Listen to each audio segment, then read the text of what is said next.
Chelsea, they spent £300 million in the winter. And they got Enzo Fernandez, Mudryk, Badiashile, Fofana. Yeah, obviously Chelsea is a rich club, but the spending is unbelievable. So you're a Chelsea fan, but do you find it a little crazy? Like other fans say it, other fans, not you, okay, but like if you are living in the UK, you'll get like Arsenal fans, particularly, they will complain about the money they are spending, but it's Chelsea fan. I don't care. It's not my money. It's not my money. I don't really care. It's not. I don't care if they spend money. I'm happy they spend money. It's a little bit exciting. I think they didn't. Some of the money is not spent wisely. But the people complain about the money. They never tell you about the goodbye. Like they bought this other guy, Badiashile, the defender. He looks good. He looks good. He looks cheap. Like even when you think about the Roman Abramovich, he spent a lot of money, and people will always talk about too much money. Shevchenko was a failure, and Torres was a failure, but no one ever tells you about Ivanovic. Ivanovic, cheap. And played for. So when you spend money like this, some of them are going to be better than expected. Some of them are going to be worse than expected.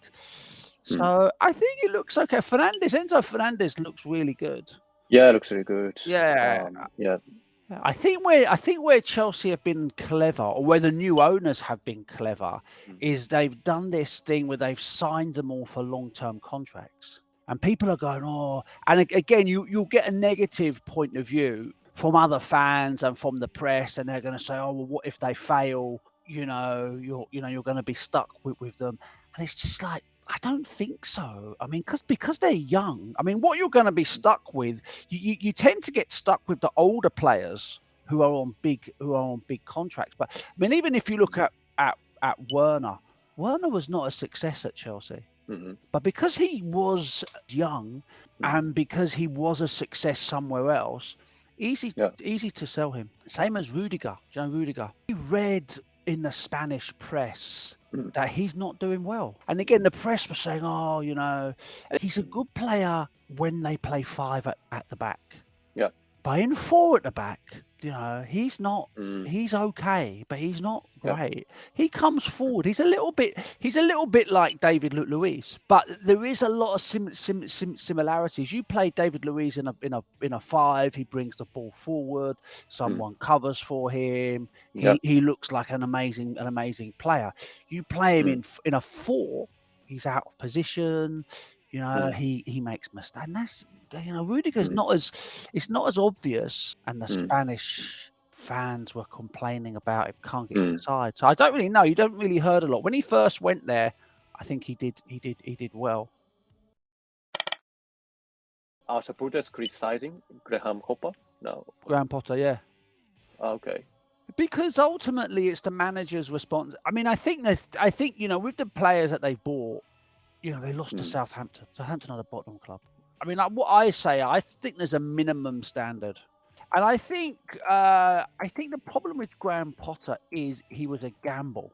He doesn't have the experience for, Brighton. And and it's just like Porters can accept if they are not playing very well because of all the new signings. So they can accept like a lesser standard. But it's just the standard is so bad, and he doesn't seem to have an idea. He doesn't, and he has no back. He doesn't have the experience. He doesn't seem to have the personality as well. He doesn't seem angry. He doesn't seem upset. I mean, and again, it's just his. So it's not just one factor. The other thing as well is, he was getting a lot of praise for his job at Brighton. He left Brighton. Somebody else came. Brighton are doing better. So it's kind of now looking like it wasn't him. It was, you know, the organisation at Brighton. It's kind of looking like, you know, so the manager always gets the credit if the team does well, and he gets the blame if the team does badly. So it looks like he got too much credit for the success at Brighton. I just think, you know, I don't think he has a big enough personality for big clubs like Chelsea, you mean? Yeah, it's not just a club. It's just he's very British. You know, at the moment, you know, you got Fernandes, is World Cup winner with Argentina. You got someone from the Ukraine. You've got so many different nationalities, and he doesn't have. I mean, if you look at like Tuchel, you know, Tuchel has experience with Paris Saint-Germain, so he's used to having all of these big stars. I just don't think Potter has that. I think Chelsea want him to stay as long as possible. I think that he signed with Chelsea for long-term contract. Also, Chelsea always tend to change managers so quickly.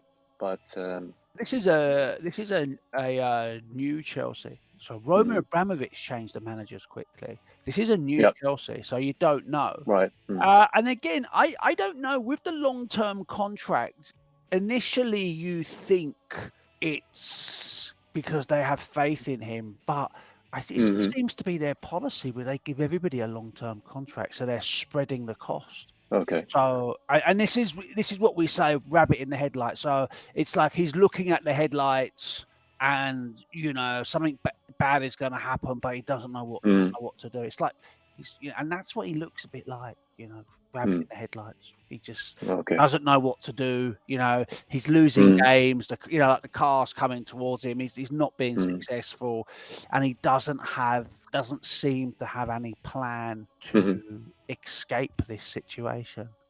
I heard from my friend. He said the reason why they sacked Tuchel was because of Ronaldo. Yeah, well, no, apparently, you know, this is just like a rumor. So he said the owner wanted to buy Ronaldo, Man United, and Tuchel said no. Tuchel went crazy, and Tuchel looks a bit emotional, especially for a German. Tuchel went, no, he doesn't even want to talk to them. You know, he won't even talk about this. So he upset the owners, and the owners just got rid of him. Okay. It's a rumor, but it sounds believable.